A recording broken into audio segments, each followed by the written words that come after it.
Dunia saat ini tengah menghadapi ancaman krisis pangan global. Salah satu cara yang bisa dilakukan untuk mengantisipasi krisis pangan adalah dengan mengamankan stok pangan nasional. Teman-teman tahu nggak sih? Ya. Meskipun Indonesia dikenal sebagai negara agraris, kenyataannya masih banyak masyarakat Indonesia yang sulit mendapatkan pangan yang cukup dan bergizi.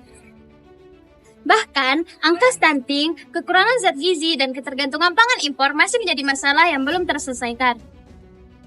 Oleh karena itu, isu ketahanan pangan dan gizi penting banget. Kita perlu mengetahui tantangannya dan memberikan solusi untuk mengatasinya. Kami, kelompok yang beranggotakan Alisa Zahra, Jessita Saputri, Nesha Ayu Anggraini, dan Nazona Pahira akan mengulas secara dalam bagaimana peran kewarganegaraan sebagai solusi dan rencana nyata untuk mewujudkan ketahanan pangan dan gizi berkelanjutan di Indonesia.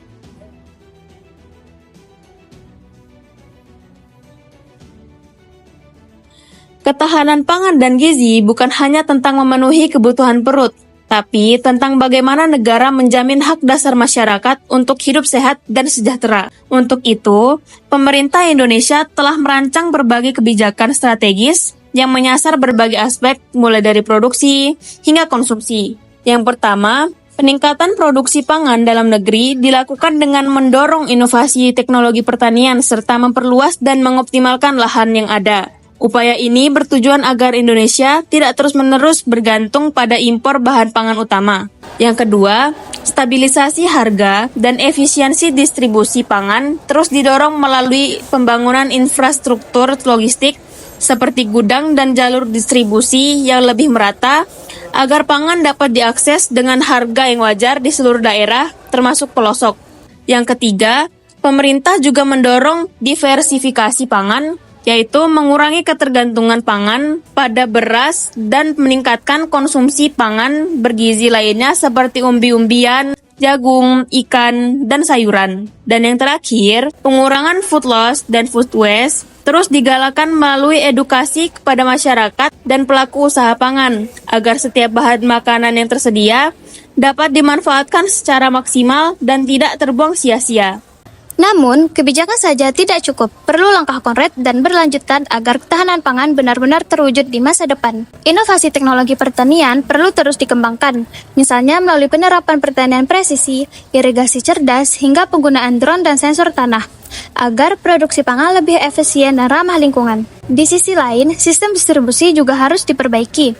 Masih banyak daerah yang mengalami kelangkaan pangan karena masalah distribusi, bukan karena ketidakadaan produksi. Maka, membangun jaringan logistik antar daerah menjadi sangat penting, terutama untuk menghubungkan daerah surplus dan defisit pangan. Masyarakat juga perlu diberikan edukasi tentang gizi seimbang, agar pola konsumsi tidak hanya mengenyangkan, tapi juga menyehatkan.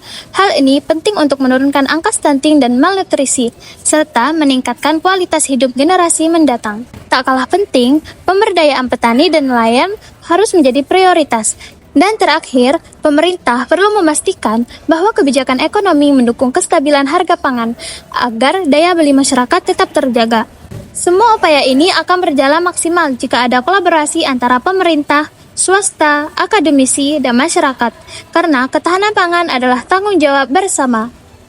Nah, sekarang teman-teman udah pada tahu kan bagaimana strategi dan tindak lanjut dari pemerintah dalam menangani ketahanan pangan dan gizi berkelanjutan di Indonesia? Hal ini bukan hanya menjadi tanggung jawab pemerintah, tetapi seluruh lapisan termasuk kita sebagai masyarakat dan generasi penerus. Dengan kolaborasi, edukasi, dan aksi nyata, kita dapat mewujudkan sistem pangan yang sehat, berkelanjutan, dan merata. Mari menjadi bagian dari solusi, karena masa depan bangsa dimulai dari apa yang kita makan hari ini.